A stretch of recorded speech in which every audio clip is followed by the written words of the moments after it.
Tarehe 14 mwezi wa Februari ni siku ya watu wapendanao duniani, Valentine Day. Hii siku wanasema kwamba Eidul Hubb, ni siku ya zinaa duniani. Hakuna siku ambayo zinaa inafanyika duniani kama siku ya Valentine. Na hii ni sherehe ambayo ilianzishwa na wapagani katika nchi ya Rome. Baadaye Wakristo wakaichukua kwamba ni sherehe yao, na Waislamu naye leo wanasherehekea sherehe kama hizi na hata hawajui maana yake ni kitu gani. Ndio unaona siku ya Valentine wanasema ni siku ya mapenzi, lakini mambo yote inahusiana na rangi nyekundu. Siku hiyo watu wanavaa nguo rangi nyekundu, unampatia mtu zawadi ya maua rangi nyekundu, kadi yako rangi nyekundu, viatu rangi nyekundu, mazingara ambayo uko ndani yake imezungukwa na rangi nyekundu. Na rangi nyekundu kiutaalamu inaashiria hatari, maana yake ni danger, sio love.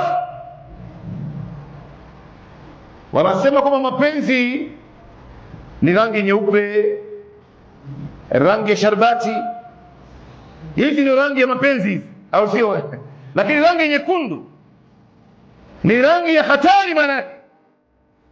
Na hii sherehe maana yake ilianzishwa katika mambo ya hatari, na Waislamu naye wanaiga tu maskini. Sasa katika siku hiyo ni mambo mawili yanafanyika. Jambo la kwanza, ikiwa mtu ana mke wake wa halali, anaonesha mapenzi yake katika siku hii kwamba anampenda mke wake au mke anampenda mume wake, kwa kumpa zawadi, kwa kuvaa vizuri, kwa kufanya baadhi ya mambo ambayo si ya kawaida, ambapo katika Uislamu siku ya mapenzi duniani ni kila siku, haina siku maalum. Wewe kama unampenda mke wako, mpende mke wako kila siku. Ukiweza kumnunulia, mnunulie, mjengee, mvishe vizuri, mlishe vizuri, aishi katika sehemu nzuri.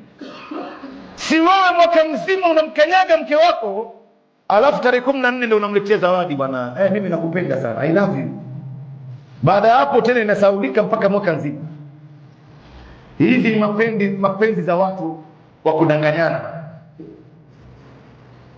Na ndio unaona siku hiyo hata mwanamume anamruhusu mke wake atoke nje na akapumzike na watu, maana yake atoke nje akafanya zinaa, na mume naye anaruhusiwa siku hiyo, waliyadhu billah.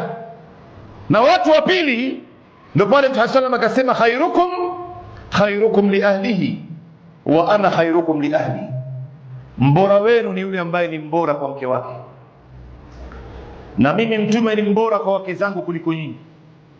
Mtume alikuwa anacheka na wake zake, anacheza nao, anazungumza nao, anaoga nao. Mtume sallam alikuwa namna alivyokuwa anawapenda wake zake, anahadithia Bi Aisha radhiallahu anha, akila chakula na Mtume katika sahani moja, katika sinia moja, Bi Aisha anachukua mnofu wa nyama. Ndio ona mtu unapokula mnofu wa nyama, si unakatakata nyama ndogo ndogo unapoteza mandego yake, kula mnofu. Basi Mtume Muhammad sallallahu alaihi wasallam alikuwa akichukua, Bi Aisha anachukua ile mnofu, anaiuma, basi anaacha alama za meno yake pale. Basi Mtume naye anaichukua, anaangalia mahali Bi Aisha aliitafuna na kuiumia, basi yeye pia anaweka mdomo wake pale. Haya ndio mapenzi haya. Bi Aisha alikuwa akinywa katika glasi, anakunywa maji au maji matamu, Mtume anaangalia mahali Bi Aisha aliweka mdomo wake, ndio anaweka mdomo wake pale, akicheza nao, akiishi naye katika njia nzuri.